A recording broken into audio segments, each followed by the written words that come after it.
C'est toujours un plaisir de se retrouver dans le cadre de votre magazine CML chez vous. Monsieur, dames, bonjour.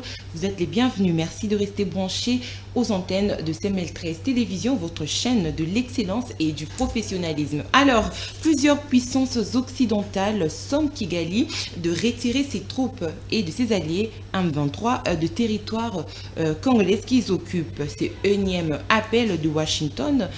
Londres et Paris va-t-il bouger les lignes cette fois-ci pour le retour de la paix dans la partie Est aussi? Vous le savez, Uvira serait sous menace de l'ennemi. Alors aujourd'hui, messieurs, dames, comment sauver la République démocratique du Congo avec l'avancée de l'ennemi? Faut-il faire confiance à la démarche de père spirituel où il faut carrément prendre la voie des armes? Nous allons réfléchir sur cette question et pour ce faire, aujourd'hui, c'est Mel. Chez vous a le réel plaisir de recevoir pour vous une dame. C'est avec elle que nous allons réfléchir sur cette question. Il s'agit bien sûr de Madame Aimée. Elle est coordonnatrice nationale adjointe de la Ligue des femmes de AREP, parti cher au ministre d'État Guy Luambo-Mboyo, enfin, justement, adjointe de la Ligue des femmes d'AREP, chargée de sport et loisirs, monde du travail. Madame Aimée, bonjour et merci de répondre à notre invitation. C'est moi qui vous remercie. Je profite de cette invitation pour saluer l'OREF, l'autorité des références, son Excellence le ministre d'État, Maître Guy Luambo-Mboyo, sans oublier l'infatigable, le secrétaire général de mon parti, agissant pour la République, Maître Richard Camille Kalele, la présidente, la coordonnatrice nationale de la Ligue des femmes, Madame Chatri de Bukoya, et toutes les femmes de la Ligue des femmes nationale de mon parti, sans oublier les essais. Comment vous allez? Je vais bien, merci. Un peu secoué avec ce qui se passe dans la partie Est. Bien, évidemment, il y a de quoi être secoué parce que il en va de la patrie. Il en va de notre héritage, et l'héritage que nous allons léguer à nos enfants. Nous n'allons pas leur léguer un pays divisé, nous n'allons pas leur léguer un pays en guerre. Voilà pourquoi la paix est vraiment très importante. Nous devons tous courir à la recherche de cette paix-là. Merci. Merci beaucoup. Alors, je le dis de mon entame, aujourd'hui, où se trouverait la solution pour justement avoir cette paix dont vous venez d'évoquer tout à l'heure?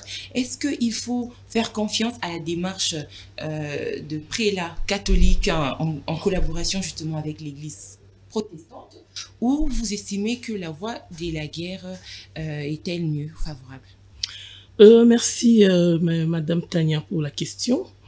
Effectivement, nous sommes tous informés que les prêtres sont dans cette démarche de cohésion nationale, de chercher ou de retrouver la paix et d'abandonner cette voie de guerre, parce qu'il y a des vies humaines qui sont en perte, des milliers, depuis des années, nous comptons plus ou moins 30 ans, avec plus de 15 millions ou 17 millions de morts. Alors, voilà pourquoi les prêtres ont pris cette décision, cette volonté d'aller vers un chacun de part. Vous estimez que c'est la seule voie qui va aider aujourd'hui le Congolais à se mettre ensemble, à se mettre autour d'une table, à se mettre d'accord sur plusieurs questions qui font parler aujourd'hui et voilà, favoriser un climat de paix? Oui, nous saluons la démarche. Nous saluons la démarche. Vous aussi dans cette démarche? Oui, je m'inscris dans cette démarche, mais moi je penserais que au début, il aurait fallu que le prêtre fasse la démarche au niveau national, de voir d'abord les Congolais, l'opposition comme la majorité, le pouvoir en place, pour essayer de se mettre ensemble en tant que Congolais, de parler du problème du Congolais et à la suite aller vers les belligérants pour essayer d'avoir leurs avis et à cela va aller sortir des propositions, des résolutions qui pourraient mettre terme à ces conflits qui rongent l'Est de la République démocratique du Congo. Et vous êtes favorable au fait que les prêtres ont rencontré également le patron de l'AFC, notamment Corneille Nangaa, dans cette voie? Parce que quand vous dites que vous êtes d'accord que les prêtres réunissent d'abord le Congolais, et Nanga y compris. Bon, effectivement, comme je venais de le dire tout à l'heure, moi, à mon avis, en tant que femme politique, j'aurais souhaité que ça se commence d'abord à l'interne. Avec Nanga?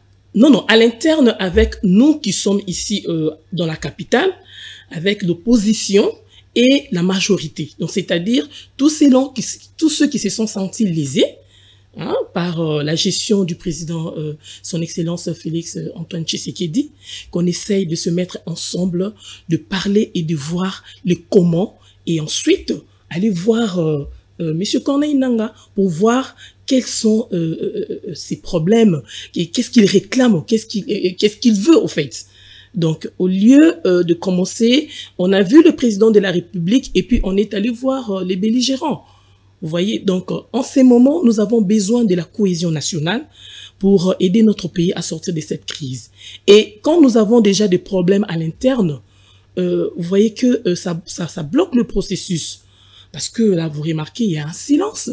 Il y a un silence au niveau même de l'opposition. Donc, on ne sait pas d'emblée qu'est-ce que le mot d'ordre de l'opposition ou qu'est-ce que l'opposition pense par rapport à tout ce qui se passe en ces moments.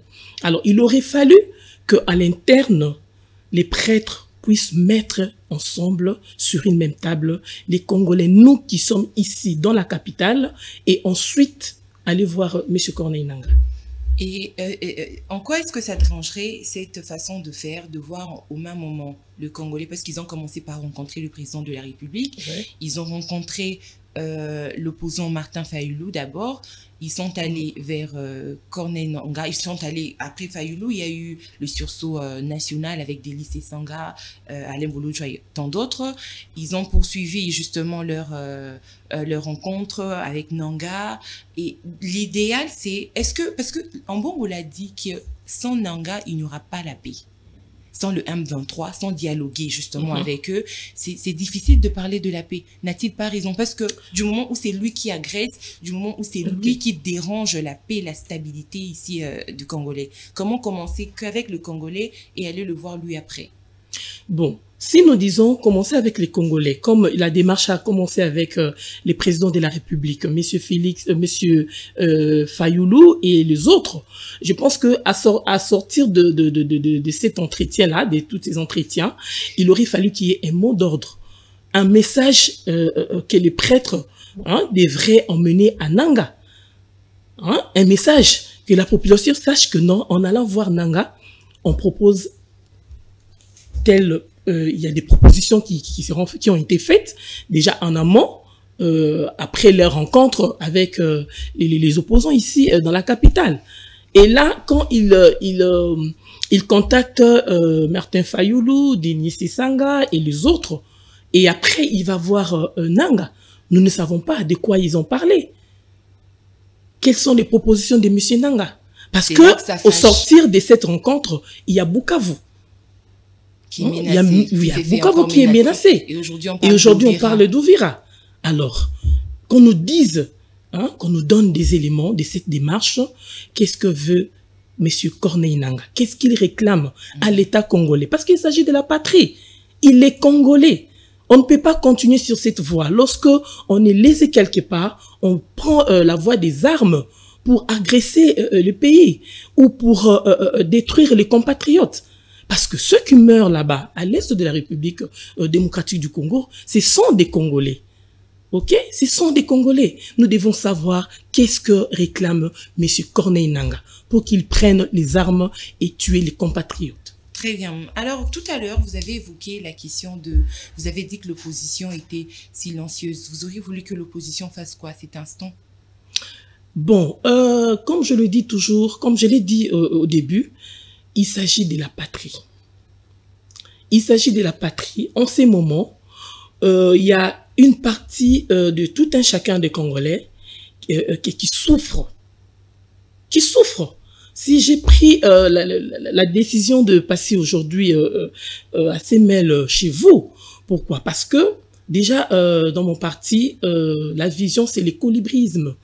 Chacun doit faire sa part. Ça veut dire l'équilibrisme. L'équilibrisme, c'est l'histoire de cet oiseau qui trouvait la forêt en train de brûler et il a fait sa part en allant puiser avec son bec de l'eau et avec une goutte d'eau, il venait toujours éteindre le feu. Alors, il y a des autres animaux qui s'est moqué de lui, qui disaient, mais Colibri, tu penses vraiment que tu vas éteindre le feu avec cette goutte d'eau? Et à lui de répondre, de dire que non, j'ai fait ma part. J'ai fait ma part parce que je suis choqué, parce que je ne veux pas voir le feu embraser toute la forêt. Donc, c'est comme ça que je dis, l'opposition doit dire quelque chose. Il y a l'excellence, le ministre d'État. Doit dire quelque chose.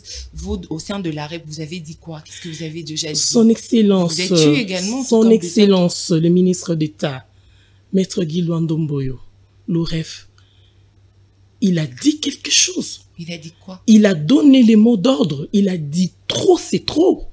Trop des morts. On n'en peut plus. Il faut que ça s'arrête. Il faut que ça s'arrête. Il ne s'est pas arrêté là. Il venait de célébrer une messe à l'occasion de son anniversaire en faveur, en soutien de tous ces Congolais qui meurent à l'est de la République démocratique du Congo. Voilà. Nous devons faire quelque chose. Et c'est suffisant ce qu'il a fait, vous estimez, à son niveau, ministre d'État chargé de l'aménagement du territoire. Mais vous savez, ces problèmes du pays, c'est un problème crucial. C'est un problème crucial. Je sais qu'il y a des voies, des solutions qui sont en cours. Et quand on a la possibilité de jeter une pierre ou de déverser ne fût-ce qu'une goutte d'eau, on doit le faire. Parce que ce message a été lancé. Les médias ont été présents. Il y a les évêques qui ont célébré la messe. Il y a eu des intentions de prière. Donc, vous comprenez que le pays en a besoin pour le moment. Garder son silence, je ne pense pas que ça nous fera avancer.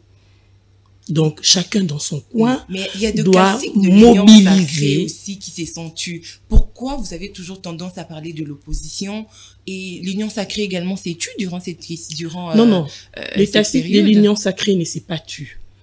Parce que dorénavant, déjà, son excellence Maître Guy Luandomboyo, il fait partie. Il en fait partie. Et il y a le ministre d'État, le ministre Jean-Pierre Bemba, qui aussi est de son côté. Il est en train de sensibiliser. Il a sensibilisé. Et qu'en est-il des autres? Qu'en est-il des autres? Mais chacun a son agenda, chacun a ses propositions, chacun a ses projections. On ne sait pas demain, ce sera le tour de qui. Très bien.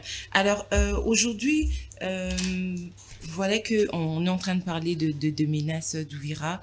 Vous estimez, parce que vous vous inscrivez déjà dans cette logique de soutenir la démarche de prélats catholiques, ça veut dire que vous mettez en second lieu l'idée ou l'hypothèse de faire la guerre.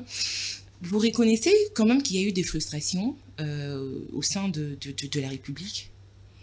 Les frustrations au sein de la République, nous disons que oui, au niveau de l'opposition des acteurs politiques, nous savons qu'il y a eu des frustrations, mais moi je pense que ce sont de guerre d'esprit, de la façon pour chacun de concevoir la manière de gérer la chose publique.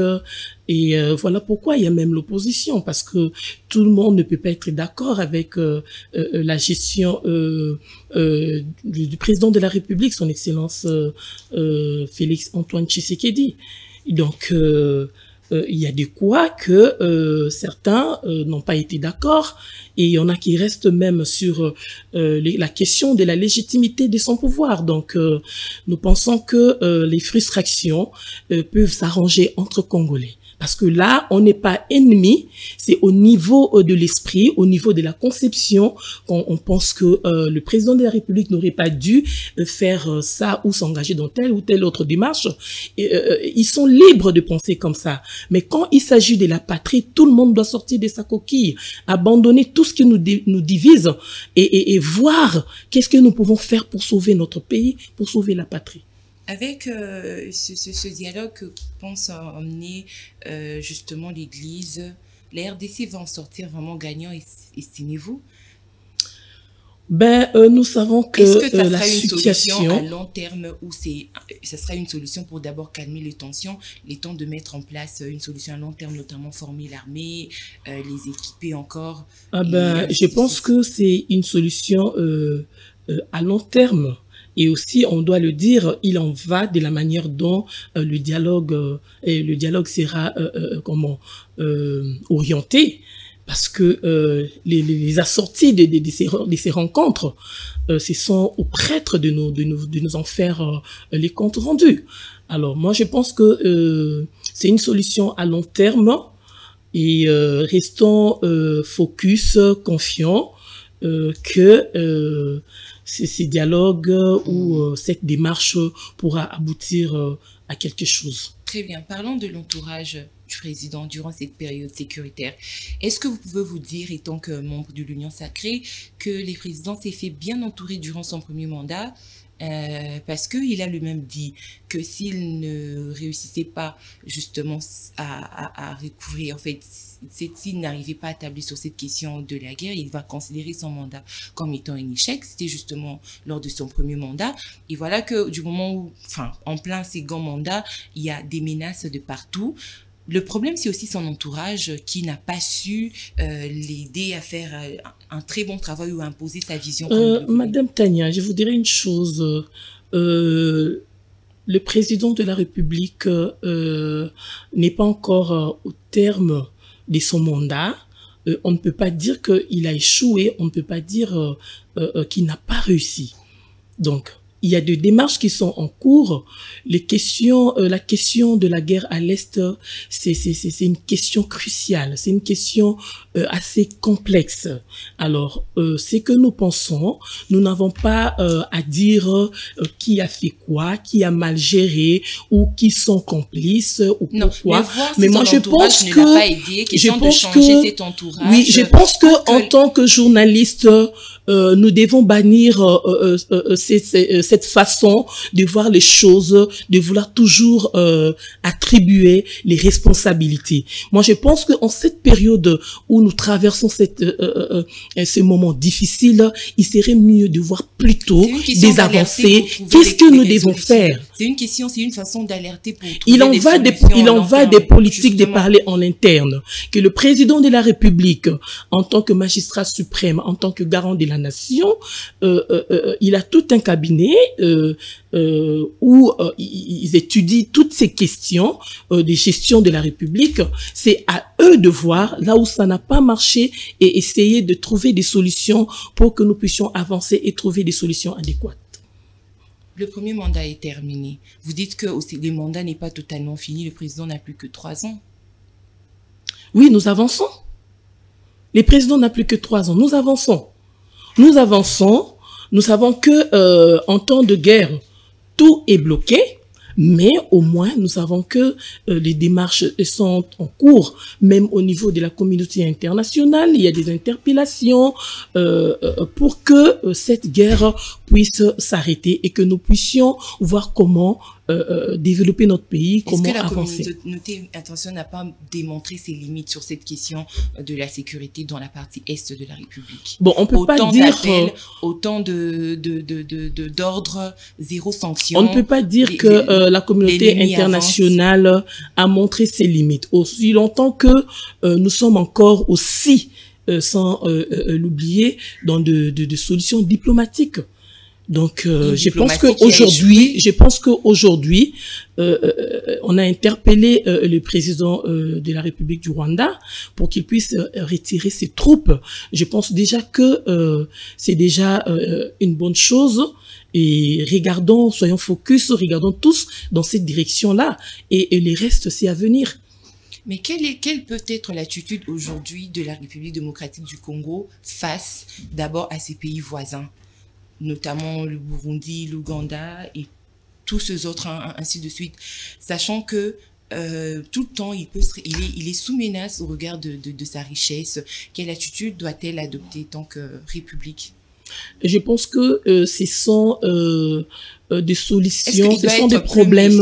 La République devra-t-elle être beaucoup plus méfiante à l'égard justement de ses voisins? Quand vous dites méfiante, je ne pense pas que c'est les mots. Je pense qu'il faut être diplomatique. Il faut être diplomatique, il faut savoir jouer le jeu, il faut savoir comment gérer ses voisins. Je sais déjà que le Burundi, c'est un pays allié à la République démocratique du Congo qui vient de rappeler son armée. Oui, le Burundi a rappelé son armée, mais ça n'enlève pas en lui l'allié proche de la République démocratique du Congo, aussi longtemps que nous gardons de bonnes relations avec les présidents burundais. Voilà.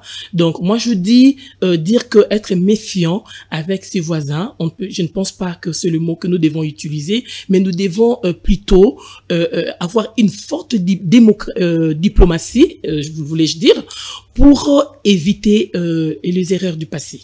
Pour éviter les erreurs du passé. Et sur le plan international, quelle attitude devra adopter la RDC?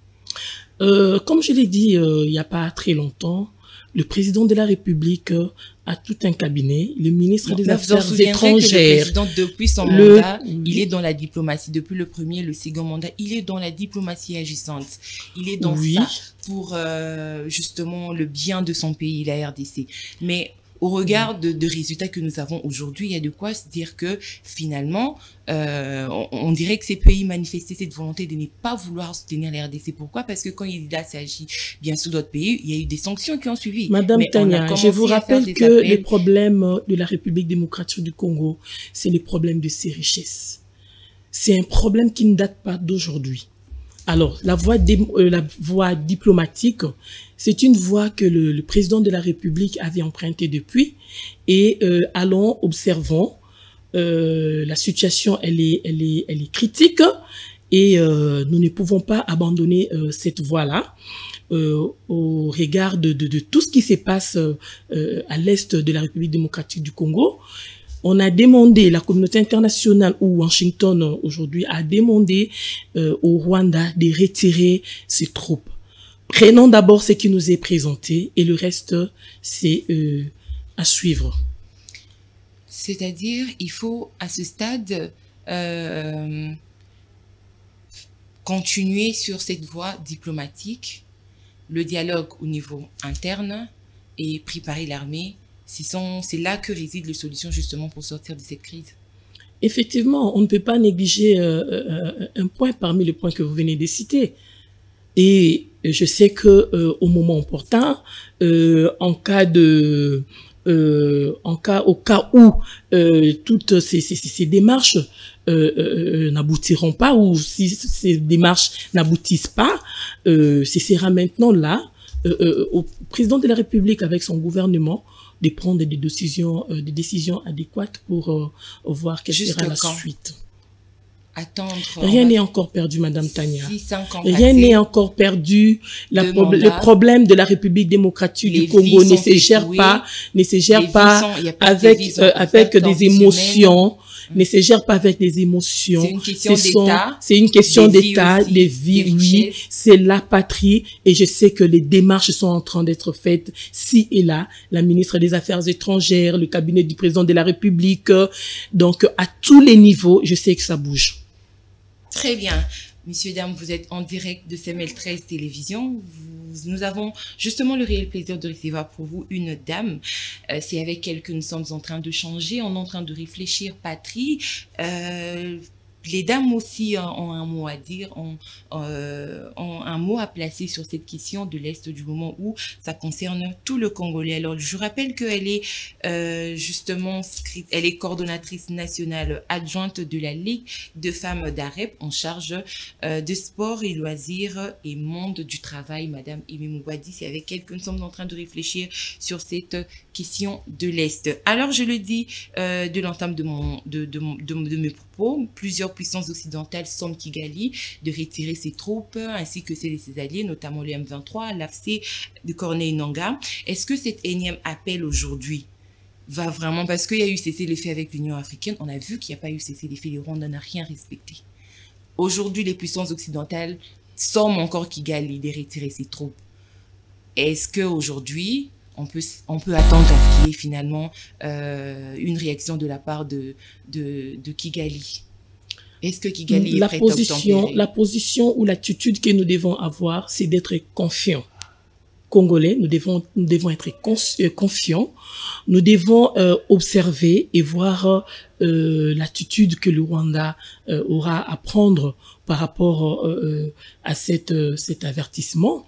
Et les restes, c'est à venir, comme je venais de le dire tout à l'heure. Je suis femme, je suis maman. Il y a des femmes qui meurent à l'est de la République démocratique du Congo.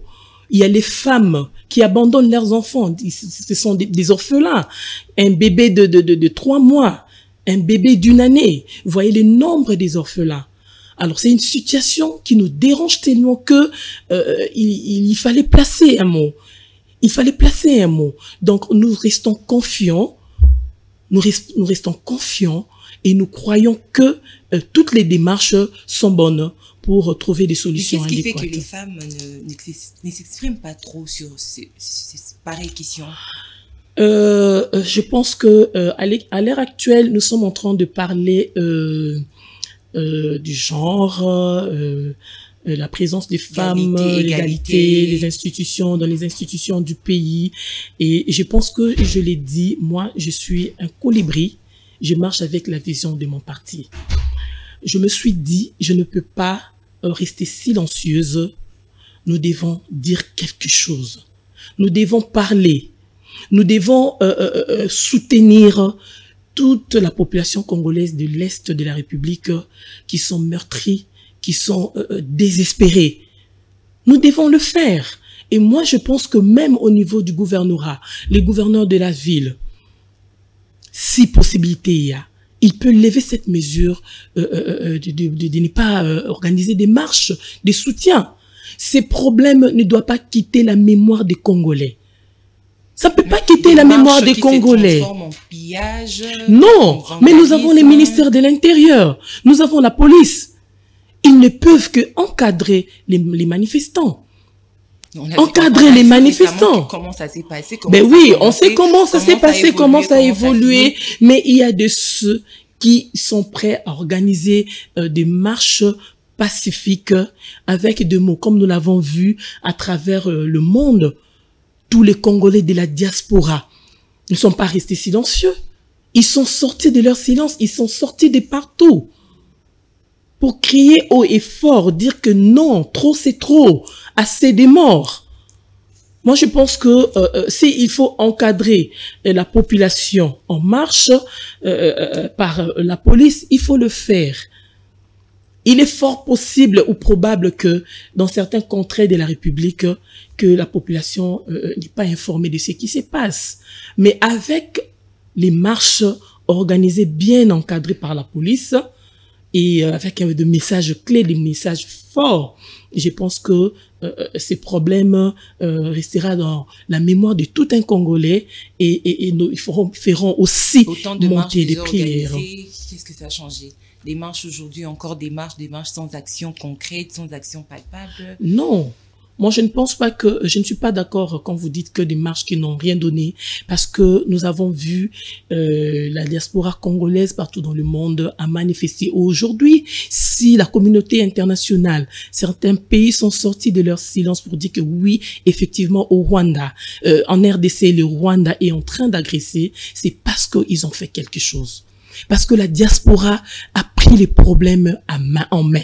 Ils ont dit que nous sommes loin de notre pays, mais nous sommes Congolais, nous devons faire quelque chose. Ils ont crié, ils ont lancé des messages forts et aujourd'hui nous savons que la communauté internationale est consciente que le Rwanda agresse la République démocratique du Congo et que notre souveraineté a été violée par le Rwanda. Voilà. Alors, comment voyez-vous les choses? On va un peu essayer de réfléchir sur des perspectives d'avenir avec la démarche de catholiques aujourd'hui. Cette question d'agression ne sera plus d'actualité finalement. C'est-à-dire, après ce dialogue, on a la chance que les Congolais se mettent d'accord, qu'ils comprennent les enjeux, qu'ils comprennent que ceux de l'extérieur ne viennent que pour diviser le Congolais en interne et faire leur loi. D'où les Congolais doivent rester unis et essayer eux-mêmes ensemble de construire leur patrie, et gérer toutes ces questions, dont l'illégitimité, organiser de très bonnes élections, que tout s'efface en toute responsabilité, organiser l'État, organiser la nation, pour que, à l'avenir, même avec des régimes qui viendront, qu'il n'y ait plus finalement un Congolais qui prendrait les armes. Effectivement. C'est ça, c'est ce que nous envisageons, c'est ce que nous souhaitons, c'est ce à quoi nous aspirons. Parce que oui, on peut pas continuer à vivre dans un pays où à chaque fois, il y a un Congolais, un compatriote qui prend les armes parce qu'il est lésé quelque part ou parce que il a demandé quelque chose ou un poste ou un avantage et qui n'a pas été... Est-ce que ça, c'est pas la conséquence d'un État mal organisé? Ça ne serait pas ça aussi le problème? Non, mais Madame Tania, un État mal organisé, que voulez-vous dire par là? Parce que quand on voit déjà l'opposition, on comprend que tout le monde ne peut pas se mettre d'accord sur un point ou sur la manière de gérer. Mais seulement, ce sont des Congolais qui n'ont pas l'amour de leur patrie, qui se lancent qui se permettent de prendre les armes. Voilà.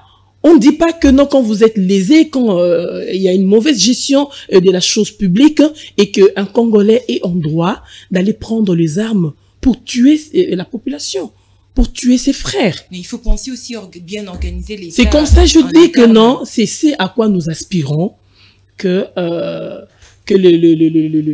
les conséquences nous enseignent afin que nous puissions mieux organiser la République. Parce que l'Union sacrée est fière de sa gestion aujourd'hui. Si l'Union sacrée est fière de sa gestion aujourd'hui, l'Union sacrée est derrière le chef de l'État, son Excellence Félix Antoine Tshisekedi. Le mandat est là. C'est pas ça aussi le problème, c'est l'union sacrée. Là. Nous sommes en train d'avancer. Finalement dû se dédouaner de cette union sacrée. Nous sommes l'union sacrée, c'est ce qui fait la majorité au niveau des institutions du pays, au niveau du Sénat, de l'Assemblée nationale. Alors nous sommes en train d'avancer. Nous sommes en train d'avancer et je dis, nous devons être confiants. Congolais, nous devons être confiants. Les présidents de la République avec son gouvernement, ils sont en train de gérer et faisons-le confiance. À l'heure actuelle, il faut faire confiance au chef de l'État. Mais nous ne pouvons pas nous diviser. Nous ne pouvons pas nous diviser. C'est comme ça que je dis, ne voyons pas la personne du chef de l'État. Ne voyons pas la personne du président de la République. Voyons la nation. Voyons la nation. Non. Le Corneille Nangaa, je ne pense pas qu'il est en train de lutter contre ou avec le président de la République. Non. C'est un problème... C'est contre toute une nation. Mais bien sûr. Oui. Mais bien sûr. Parce que tous les Congolais, là où ils ne sont pas d'accord. Ils ne sont pas d'accord avec la façon de faire de Corneille Nangaa. Ils ne sont pas d'accord, même si les choses ne marchent pas, il aurait dû chercher son frère congolais ou chercher les voies et moyens pour échanger de vive voix et trouver des solutions aux problèmes qui les dérangent, plutôt que de prendre la voie des armes. Parce que la population qui meurt à l'est de la République démocratique du Congo, ce n'est pas la famille du président de la République, ce n'est pas le président de la République qui a été touché, mais c'est l'État, c'est la nation, c'est la patrie qui est touchée. Les sangs des Congolais qui coulent. Et il est Congolais, il a le même sang. Vous comprenez? Donc, nous devons apprendre à gérer nos problèmes à l'interne, plutôt que par la voie des armes. Nous devons, en tout cas, en tant que Congolais, avoir le civisme en nous, l'intérioriser et de savoir que plus jamais prendre les armes pour réclamer quoi que ce soit. Et l'union sacrée aux côtés du président de la République, c'est quoi l'apport? L'union sacrée aux côtés du président de la République, c'est quoi l'apport? Mais l'union sacrée soutient le pouvoir. Le ministre de l'aménagement du territoire, Guy Luando, de l'aménagement du territoire, il fait son travail. Il est le ministre de l'aménagement du territoire. Vous êtes journaliste, renseignez-vous. Renseignez-vous sur ce qu'il fait. Et des territoires sous-occupés, quelle est sa position aujourd'hui? Mais voilà, effectivement. Les territoires qui sont occupés, il est le ministre de l'aménagement du territoire. C'est là qu'il est touché. il est touché dans son amour propre. Il est touché dans son amour propre. Voilà pourquoi il a voulu célébrer son jour de naissance en demandant cette messe pour que la paix revienne. Au-delà de toute attente, nous ne pouvons pas négliger du côté de la prière. Vous avez pensé également à organiser des marches en soutien à la population de Effectivement, effectivement. Mais il y a eu le mot d'ordre du gouverneur qui a sursi le marche, qui a demandé à ce que qu'on ne puisse pas manifester après les débordements, les bavures, les casses qu'il y a eu à travers la capitale. Très bien. Alors, les pays agressés, vous étant que Congolaise, étant que femme, quel message pouvez-vous adresser à la population congolaise? Parce qu'il y a des femmes également qui vous suivent, il y a de jeunes femmes et hommes, il y a des femmes politiques aussi qui vont vous suivre. Et c'est quoi ce message-là que vous pouvez leur apporter aujourd'hui pour que ensemble vous accompagnez, en fait, vous motivez, vous demandez à ceux qui sont agressés, à ceux-là qui sont entre les balles, entre les crépitements de balles, de s'apaiser? Je sais que il y a le ministère du genre, il y a des femmes au niveau des institutions du pays, il y a des femmes sénateurs, il y a des femmes députées. Et moi, je suis politique au sein d'AREP. Je pense que les femmes, là où elles ne sont pas restées silencieuses. Je pense qu'il y a des organisations qui se font. Je pense déjà que il y a même des collectes qui se sont organisées à travers la République pour soutenir nos frères à l'est de la République démocratique du Congo. Et je sais que au moment où nous parlons, il y a des réunions, il y a des matinées de travail qui pendant laquelle les femmes s'échangent des idées pour voir qu'est-ce qu'elles peuvent faire en cette période. S'il faut apporter des idées, s'il faut faire des pétitions, si il faut faire des lobbying, je pense que chaque femme politique là où elle n'a pas croisé les bras. C'est pas donné à tout le monde de passer devant les caméras, mais je pense que les femmes n'ont pas croisé les bras. À travers la République, à travers le pays, il y a des rencontres qui se font pour chercher des voies de sortie sur cette situation du pays. Très bien. Vous êtes femme politique. Vous avez entendu, certainement suivi l'interview du président Brazzaville, Denis Nguessou, où il a justement parlé de... Pour lui, il est d'accord pour qu'on suive cette voie de dialogue. Et il a notamment redouté que cette guerre se transforme en guerre régionale. Vous estimez qu'il a raison d'appeler le Congolais à ce dialogue et aussi de craindre que cette guerre se transforme en une guerre régionale? Effectivement, Madame Tania, les problèmes de la République démocratique du Congo, nous savons déjà que la République démocratique du Congo est au centre de l'Afrique. Nous savons que la République démocratique du Congo, c'est un pays de tous les enjeux. Ok? Alors, je pense que il n'a pas raison, il n'a pas tort quand il dit que cette situation risque de se transformer en une guerre régionale. Parce que si on commençait à contacter des alliés, des pays africains qui sont alliés à la République démocratique du Congo et que le Rwanda également, vous voyez ce que ça donne. Mais même lui, le voisin le plus proche, il ne sait pas condamner le Rwanda comme ça, pointer du doigt, hausser le ton pour le Rwanda. Est-ce que ça cache pas une attitude on peut pas aller derrière les idées ou la tête du président de la République du Congo parce que il a ses raisons. Il a ses raisons, il sait à quoi il s'attend, il sait quelles sont les démarches qui... On a besoin de condamnation, de sanctionner le Rwanda qui agresse, parce qu'aujourd'hui c'est le Congo, aujourd'hui le Rwanda peut se retourner vers notre pays. Donc quand il y a un mal quelque part, il faut dénoncer, il faut que le voisin il faut que les voisins puissent dénoncer, mais jusque-là, s'ils ne dénonçaient pas, il proposait la voie de dialogue. Il en va de sa responsabilité. Il en va de sa responsabilité. Mais au moins, je dis que la crainte, comme il a si bien dit, que cette guerre se transforme en une guerre régionale. Si on ne gère pas bien cette situation, il y a beaucoup de risques que... Alors, le président angolais, lui, a passé la main de la médiation. Est-ce qu'on peut compter en lui comme étant un tout doit bien se dialoguer. Tout doit bien se dialoguer. Tout doit bien se dialoguer. Et à l'issue de chaque dialogue, de chaque contact... Espérer qu'il envoie au moins l'armée, qu'il envoie son armée en soutien, en renfort au FARDC, comme le SIDAF l'a fait. Bon, il n'y a pas de problème. C'est ce que j'ai dit. Cela dépend des négociations, de comment vous avez négocié avec les pays alliés à la République démocratique du Congo. Ce sont des voies diplomatiques. Donc, il en va de chaque pays, de chaque chef de l'État qui pense que il peut faire quelque chose comme il le peut ou comme il le veut, comment soutenir ou pas la République démocratique du Congo. Très bien. Vous, étant que femme, en voyant les efforts de la ministre des Affaires étrangères, vous pensez qu'elle fera une très bonne première ministre?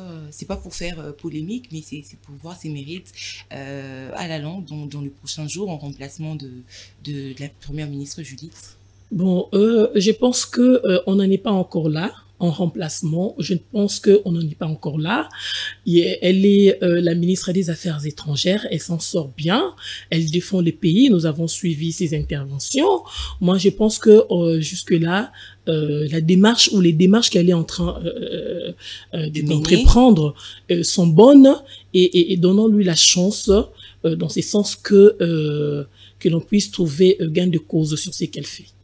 C'est la seule qui s'est distinguée, vous estimez, des femmes ministres d'État, la ministre des Affaires étrangères, selon vous, est celle qui s'est vraiment le plus distinguée. C'est une femme intelligente qui a fait preuve de beaucoup des capacités, des potentialités, beaucoup d'intelligence. C'est son ministère gérer les affaires étrangères et je ne peux pas aller en comparaison aux autres femmes ministres parce que c'est sa matière. Vous comprenez? C'est sa matière et si elle est calée, c'est une bonne chose pour la République. Très bien. Merci beaucoup, Madame Aimée, coordonnatrice nationale adjointe de la Ligue de femmes d'AREP en charge de sport, loisirs, monde de travail. C'est avec elle que nous avons échangé déjà depuis pratiquement 40 minutes. Nous avons passé en revue, messieurs, dames, la question de l'Est de la République démocratique du Congo, notamment avec plusieurs puissances occidentales qui sont en train de sommer encore Kigali, question de le pousser à retirer ces troupes de sol congolais. Alors, c'est une bonne chose, mais est-ce que le Rwanda va encore faire sourde oreille ou le Rwanda va cette fois-ci se plier? On a essayé de réfléchir sur cette question. Alors, nous sommes arrivés pratiquement à la fin de cette émission, mais j'ai une question pour vous. Alors, vous pensez que la ministre, je reviens sur elle parce que c'est une femme, vous êtes une femme, vous avez parlé de femme, la ministre terrestre des Affaires étrangères fera une très bonne présidente de la République en tant que femme, un jour, s'il faudrait avoir une présidente de la République. Vous voyez en elle cette carrure-là, cette posture. Je lui jette de roses. Je suis confiante. En peu de temps, elle en a fait preuve. Je suis une femme. À la voir se défendre, j'ai aimé. Je me suis dit oui, c'est une tête. Autant de conseils de sécurité, 2 conseils de sécurité en une semaine. Effectivement. Et je me suis dit que c'est une tête. Elle ferait une bonne présidente de la République. Une tête bien faite et non pleine. Non, bien pleine. Une tête non pleine, bien faite. Oui. Très bien. Alors, merci. En elle, vous voyez aussi, elle est modèle pour vous? Oui, elle est modèle pour moi. Elle est modèle pour moi. Sa façon de se défendre, de prendre parole, m'ont beaucoup encouragée à venir sur ces plateaux parce qu'il en va de ma carrière politique.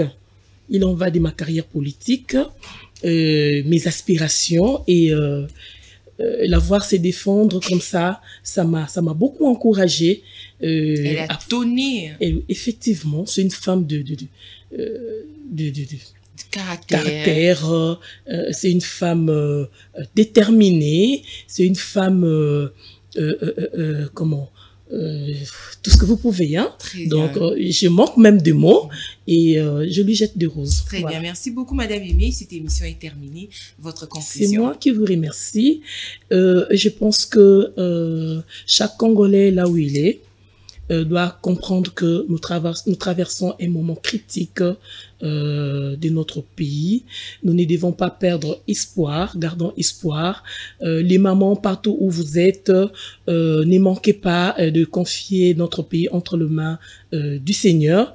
Et aussi être vigilant, ne pas céder partout où nous sommes. Chaque Congolais doit être comme l'œil du pays et voir des parts et d'autres qu'est-ce qui ne va pas, y a-t-il des suspects ci et là, et essayer d'en informer les autorités compétentes. Très bien, merci beaucoup, messieurs, dames. Cette émission est terminée. Merci à vous. C'était votre première fois sur ce plateau de CML chez vous. Merci d'avoir répondu à notre invitation. C'est la première fois et non la dernière. Merci beaucoup. Alors, nous serons toujours ravis d'échanger avec vous. Merci pour vos analyses pertinentes. Alors, pour une seconde fois, c'était Madame Aimée. Elle est coordonnatrice nationale adjointe de la Ligue de femmes d'AREP, partie chère au ministre d'État Guy Luando. Elle est chargée des sports et loisirs et du monde de travail. Voilà, c'est avec elle que nous avons échangé durant 45 minutes. Merci à toute l'équipe rédactionnelle ainsi que technique de CML 13 Télévision. Merci surtout à vous, nos fidèles téléspectateurs. Merci pour vos remarques, merci pour vos critiques, tant négatives que positives. Nous sommes accessibles, nous sommes souples, on le reçoit en toute sportivité. On se retrouve demain pour le dernier numéro de cette émission. D'ici là, je vous demande de rester branchés aux antennes de votre chaîne CML 13 Télévision et surtout, prenez soin de vous. Merci beaucoup. Au revoir.